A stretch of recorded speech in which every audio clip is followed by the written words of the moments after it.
What's good, everybody? Hope everybody's well. Make sure you hit the like button on your way in. Make sure you hit the like button on your way in. Today, we're going to do a reaction to a couple of videos here that popped up on my feed. The first one is from Miss Crimson Cure and her interview with Dennis Sperling. They just did it the other day. Make sure you go over to their channel, check them out, give them a like. I'm not going to play the whole thing, just the last few portions of it, and this will become apparent as we go on with this for a little bit. So in the conversation that we're having about foundational Black Americans, or ADOS, Dennis Sperling did make a differentiation between the two. So go watch the video to see his distinction between foundational Black Americans and between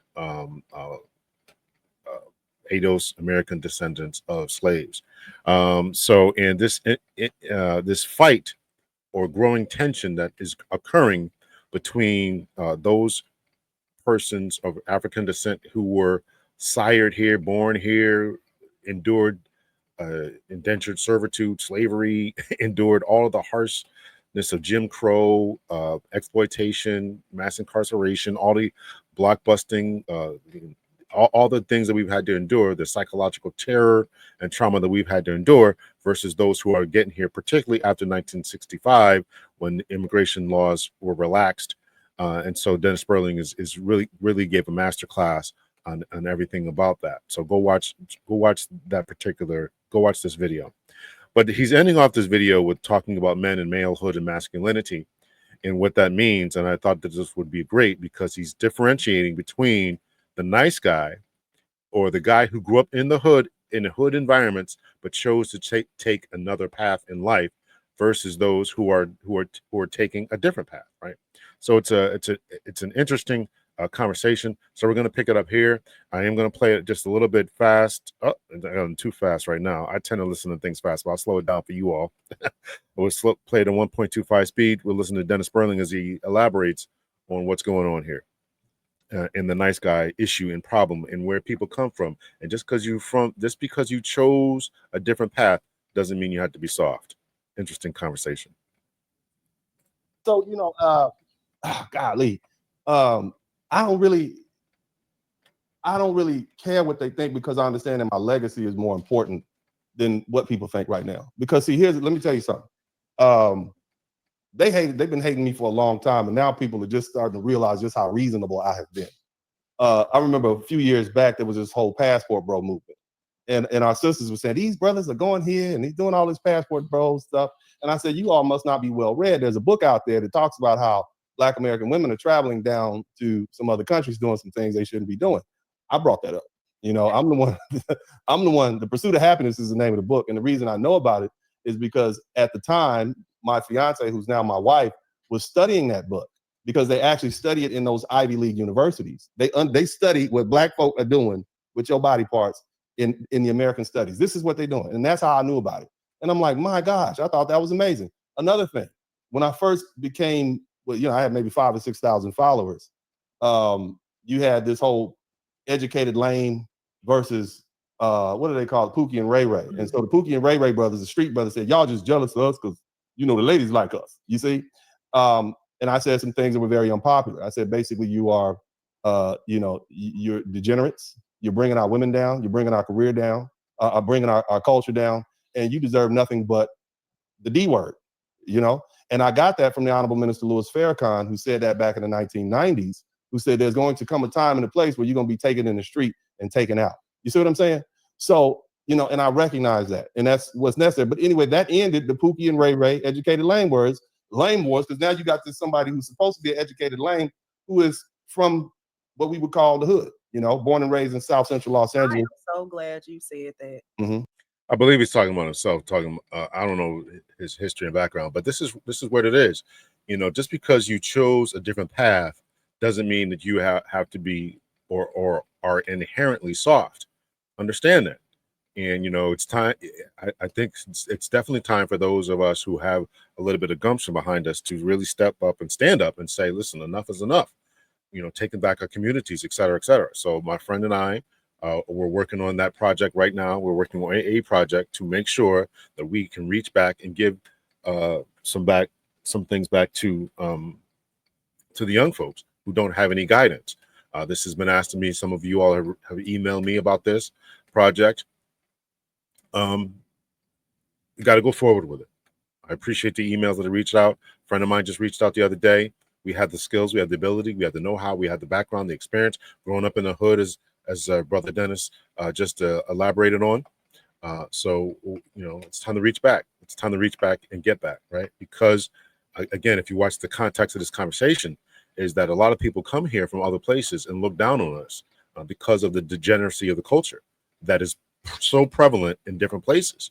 And, it's time for those of us who have an education, who grew up in these environments, who have achieved something, have the education, as Dennis Sperling, attorney Dennis Sperling, has become a very successful attorney, now very successful YouTuber, successful father, and all that. So we gotta reach back. So, and now Crimson Cure is going to elaborate a little bit more here. And I be trying to put that in words. Mm-hmm. That whole, I don't like how we as Black people characterize certain things. I don't like it. Educated lame was supposed to be these guys that weren't very masculine, right? That were kind of just these geeky, nerdy, I can't get women type of guys. And I've always said, a lot of our very astute brothers, intelligent brothers, they out the hood. A lot of them brothers are from the hood. They're not criminals. They are not lowbrow men. They just happen to grow up in an impoverished situation. And then they came from that situation and said, you know what? I'm still a man, and I'm going to move in this world like a man. Seeing you and men like my older brother, who I've always cherished. I mean, we was in the hood, west side of Chicago, nothing but gangs and drugs and police, nothing but that. And he's like a Renaissance man. He speaks a couple of languages fluently. He, you know what I'm saying? He's that guy. Always, but he's always been super intelligent. Always in the honors, always in the Kiwanis Club, always, you know what I'm saying, getting honors everywhere that he went. Very well spoken, very well groomed, very good looking, very, you know what I'm saying, very presentable. You would not know that he came from the hood unless you try him. Now, if you try him, the west side of Chicago gonna come out. And then you're gonna be surprised. Like, wait a minute. Well, you thought wrong, because you thought you was gonna come over here and act like I was some type of punk just because I got a suit on and I'm speaking properly to you. And I'm so glad that because that exists. That's who a lot of our men are. Yeah, and the thing is, like, my son's, that oldest boy of mine, he is into computers and building bridges, and he spends his time on the computer building houses at night. Like, he sits up to 2:00 in the morning creating homes like an architect.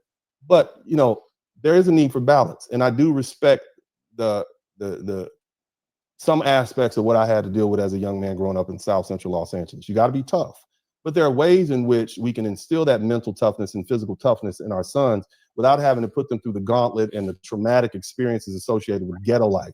You shouldn't have to grow up watching a strawberry perform some sort of act on some John in the backseat of a Ford Nova. Not a Nova. You don't went all the way back. Do they?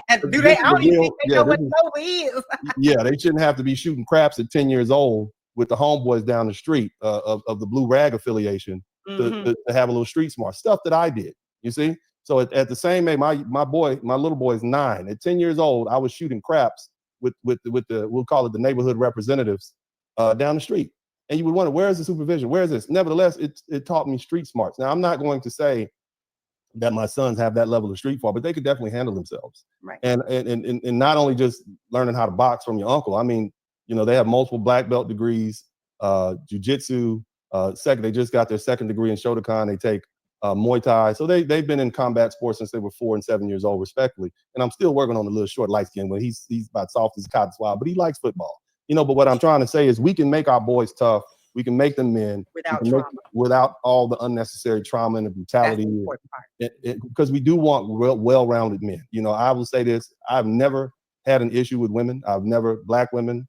I've never had an issue, and my masculinity is transferable. In other words, whether I'm in Colombia or Jamaica or America, whether I'm talking to women of whatever ethnicity, whether I'm in New York City or somewhere in Brazil, women like masculine men, and I carry myself in that regard. I've never had issues with attracting women. So it's not about your education. And the biggest, cruelest trick that the white survivalist system played on us is basically pathologizing being intelligent, being brilliant, being educated as though this was something that we should run away from, because our ancestors literally died because they wanted to learn how to read. And I think we do ourselves a disservice by not pushing education amongst our own people. And, you know, to bring it all back, you know, we have a very beautiful and diverse culture, foundation of Black Americans. And the more you study it, the more you realize just how amazing it is to be surrounded in a sea of chaos and destruction and be an island of civility.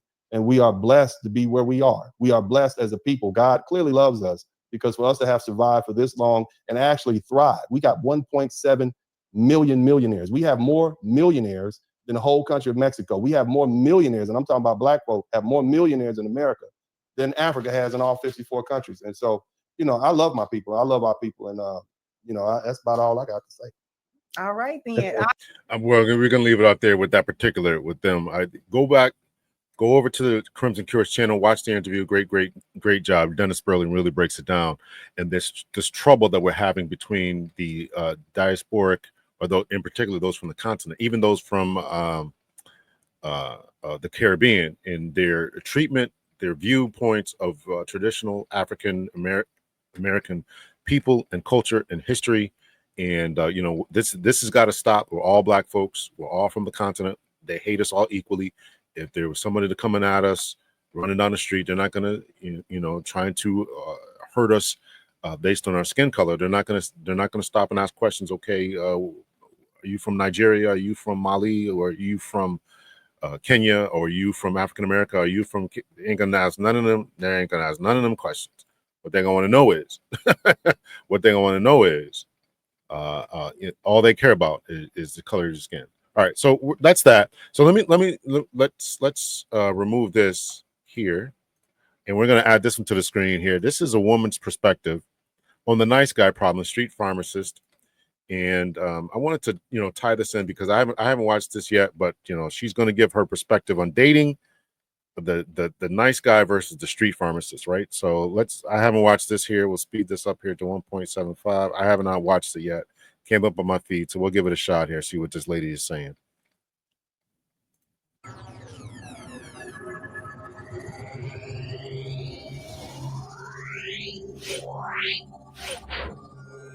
What is all this? Okay, so let's go with.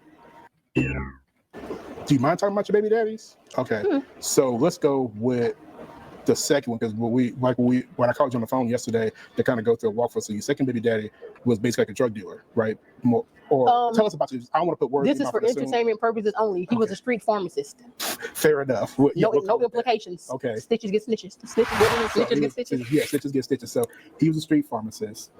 You know, my thing when it comes to women, it irks my soul with a lot of good women. Y'all get with guys who are out in the streets. And then there's guys like me and some of my homeboys that you might, since we're here at Comic Books, you might run into some of my homeboys that I've told you about. You know, the single guys that got good jobs, that come from 2-parent households, and you know, they got good morals, good values, etc. But y'all get with guys who are like the street pharmacists. So why did you choose to have a baby daddy with a street pharmacist type guy? Well, this is the thing. Well, I can talk about it openly now, or even if he wasn't still alive, I could still talk openly. Yeah. But I didn't know his street persona. That's not the person I First of all, how do you not know his street persona? Second of all, okay, he's no longer alive, so why are you so hesitant to talk about him? I mean, okay, all right, here we go. I knew the real him, the him that he was ashamed to tell the streets about. Okay. Like when you a female that can actually be a man's safe space and he can tell you stuff he's never told anybody, that hits different. So y'all saw the street pharmacist, but that's not who he was to me. When he came to me, he didn't bring none of that. Don't bring none of that stuff to my house. I don't want to hear about none of the stuff happening on the street. When you hear, we're gonna talk about what do you want to do as a person. But okay, so you knew about it somehow. You just don't want to talk about it. You wanted to pretend as if it wasn't a situation. Pretend as if it wasn't a thing, or pretend as if this wasn't his lifestyle or his other persona or his other character, however you want to phrase it. I don't want to hear about that. So it just depends on what your intentions are. Because I don't have nothing to do with that. That's what you do, sir. That's you. You have fun with that, but don't bring that shit here. No, and I understand that. And that, you know, that's cool that you did it like that. But at the same time, it's like, because I look at a person like, I know everybody hates their jobs or whatever for the most part, but I look at things kind of like, okay, why get with a street pharmacist? Okay, even if he didn't bring that stuff home, but why get with that guy instead of like a guy with a regular normal 9-to-5 job? Not saying he got to be a doctor or lawyer, but hell, a trash man, you know, hell, a guy who works at, retail or something that got a honest 9-to-5 job with good morals. I mean, I got family myself in Louisiana, males and females that are in the street pharmaceutical game, and nothing ever comes good out of it. You know what I'm saying? So it's like, I know firsthand from witnessing cousins and aunts and uncles, and it's like, nothing ever comes good of that. Everyone thinks they could change somebody. They're not. Even I'm paraphrasing, but even says in the Bible, God gives us free will. So technically, not even God could change us. We can change when we're ready to change. So I still wonder, and I know you can only speak from you, but why not get a guy working a regular 9-to-5 job? This is my thing. I don't have a preference when it comes to men and what they do. I've dated. That's got to be a problem, right? Isn't that the problem right there? You don't have a preference for a men and what they do, but you should not prefer criminals. Well, I could say date and related. Yeah. Let's see. Messed around with. Like street pharmaceutists, police officers, bodybuilders, strippers, people that worked at McDonald's, people that worked at dollar store. Like a job is a job. As long as you're doing what you need to do. Hey, I can't tell you what to do with your life. I'm living my life. You live yours. It is what it is. And most people are like, well, everyone deserves. That's my thing. The way I am though, I believe everyone deserves a chance. Just because that person did that to you doesn't mean they're gonna do it to me. Or maybe I'm naive, but I want to see for myself. I'm not gonna go like if somebody told me Ishmael ain't shit. Okay, well I'm gonna. I'm sure there's people that tell you that. I'm like, bitch, let's talk to him. Call him on 3-way. What you said about my friend? But seriously, that's just me. Like I want to know for myself. I'm not gonna never follow or take nobody's word about nobody. I'm gonna get to know you for myself, and then I'm gonna come to the conclusion. And I'm like, you were right. I'm like, no, that wasn't it. Yeah, but like especially like, okay, so let me ask you this because I don't want to assume anything. When you were with your second baby dad, the pharmaceutical guy, was your child planned or unplanned? Well, it was planned and unplanned. Okay. It was planned because we talked about it in the future. Okay. But it was unplanned because we was having sex unprotected. Gotcha. Okay. You didn't think it would happen as soon as it did. Yeah. Gotcha. Okay, that's understandable. That's understandable. So was there any point that he, was saying like, hey, I'm going to do this pharmaceutical thing for a couple more, I'm going to get out, because my thing is, I don't know, I guess like I'm just all about stability.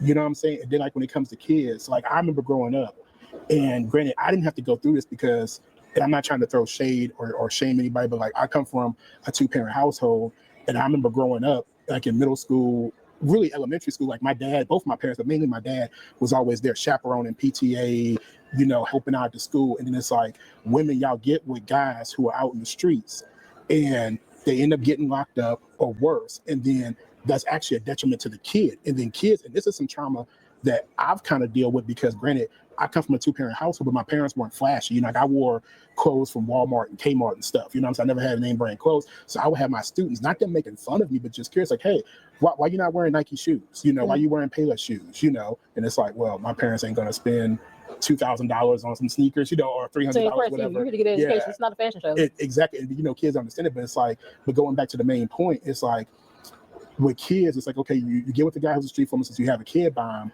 but then that guy's not going to be there for that kid. And if he ends up getting locked up, this kid now got to deal with not having a dad. And I used to look at kids in elementary school, like my dad would come and volunteer for different things, chaperone the field trips. And I look at my classmates and I could just see the pain in there. I was like, dang, I wish my dad was here helping like Ishmael's dad, or I wish Ishmael's mom was here. I wish my mom was here, like Ishmael's mom, helping out, cooking, serving, this, that, and the other, or whatever. But a lot of women. So what he's talking about here is the difference that he noticed in his growing up. And just the other day, we did an interview with Kendall Williams. Go watch that. It was on the lives. You're not watching the lives, make sure you watch the lives, or at least go back and view them. So in that, I think he's expressing a lot of the pain that a lot of boys are suffering from. This is exemplifying exactly the pain that these now grown men had when they were kids.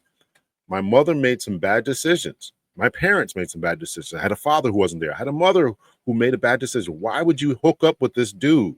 He's really exemplifying the pain and anger, or he's doing a great job explaining the pain and anger that a lot of these boys have as they grow up. Why did you bring me into this situation? Not only can I not afford the best stuff, my parents aren't around. They're not showing up to PTA meetings. They're not showing up to different events. They're not showing up in the world for me. Why did you bring me into this situation? And so is the anger misplaced when it comes to being around the parent who stuck around? I suppose an argument to that can be made. But at the same time, we expect our adults to act like adults and to make adult decisions. And unfortunately, this particular young lady has not exemplified any of that. She dated a drug dealer. One time she was dating police officers and other persons who are positive. If you have the ability to date persons who are positive, why would you then turn around and date this drug dealer? But you dated all these other people. Presumably you didn't have a baby with all these other people. You had the baby with the drug dealer. Why would you do that? This is the type of bad behaviors, bad decision makings that causes these young boys to grow up in these environments, to struggle, to deal with low self-esteem and all the other things that come with not having a father. And then I got this guy for a father, and now you sit back and watch this, whether her child does or not. I don't know the age. I'm watching this for the first time, as you all are. You see this situation where this she brings this boy into the world or child into the world with a dysfunctional relationship. Maybe the other persons were just so careful that they decide not to have a baby. She's having unprotected sex, as she admitted. Why are you making these types of decisions? Because your decision has now affected somebody else's upbringing. Your decision has done that. I'm tempted to leave it off here. I don't want to play all this guy's content, but I do want to hear her answer to this. Regardless of race, age, all that stuff. A lot of people won't put the finger at black women, and it's not just black women nowadays. It's the Latinas, the Caucasians, everybody. It's like, something doesn't things like, hey, I need to get with the guy that's stable, because if I have a kid by this guy, even if we don't together, he's going to be there for the child. He's going to be at these PTA meetings, field trips. If you have a daughter in the future, and I don't know if they still do this in high school, but I know when I was in high school, they had a daddy-daughter dance. It's part of the senior activities, the prom and stuff, but I like. But when you engage in this behavior, I am going to leave it off here. He's kind of going on a rant here. You can go over and watch the rest of this video on Unrestricted Podcast to hear the rest of this. But when you make these decisions, when you enter into these decisions as a fully grown adult, and you have your child miss out on all these different things that everybody else gets to enjoy, and this is causing you anger. Again, can some of the blame be placed on the father for not being there? Absolutely. Should you blame the parent, the mother who stayed and did the best? As she said, and as Ms. Williams said in the podcast the other night, we don't plan to do this. We didn't know that things were going to go bad. The problem with that is that, failing to plan is planning to fail. Failing to plan is planning to fail. Unless you are willing and able and knowledgeable about all the different birth control methods and employing them consistently, then you're planning to fail. And when you plan to fail, now you bring children into the world who are missing daddy-daughter days, who are missing PTA nights, and bring someone to bring me to practice, and someone to pick me up when I scrape my knee, and all these other things that people are enjoying. And as you become older and you understand, this is what I try to expound upon in the conversation with Ms. Williams. When you become a boy and you're 14, 15 years old, and you start to understand the world, and the world really clicks for you, and you understand there's birth control, there's condoms, there's plan B's, and all the other things that these boys understand. And as you get older, and you're in your 20s and 30s, and realize that, man, my mother she just wasn't careful. That causes anger. Should you go to therapy to get help for that? Absolutely. Should you take it out on your mother? Absolutely not. Should you deal with it? Understand that she was probably doing the best that she could given the circumstances. But here's a woman who admitted that she dated other people with other positive attributes, or at least as far as job market. But the one that you chose to have the baby with, the one that you chose to bring into the world, and you caused them to miss out on all these different interactions, is just unfair to the child. So yes, we got to make better. We got to make better decisions. Men have to make better decisions. Women have to make better decisions. And these nice guys, you got to stop passing them over because this guy's got so much swag and whatever. So let me know your thoughts and your opinions. Hit me in the comment section. Until next time, much love and peace. Like the video, become a member of the channel. Much love and peace.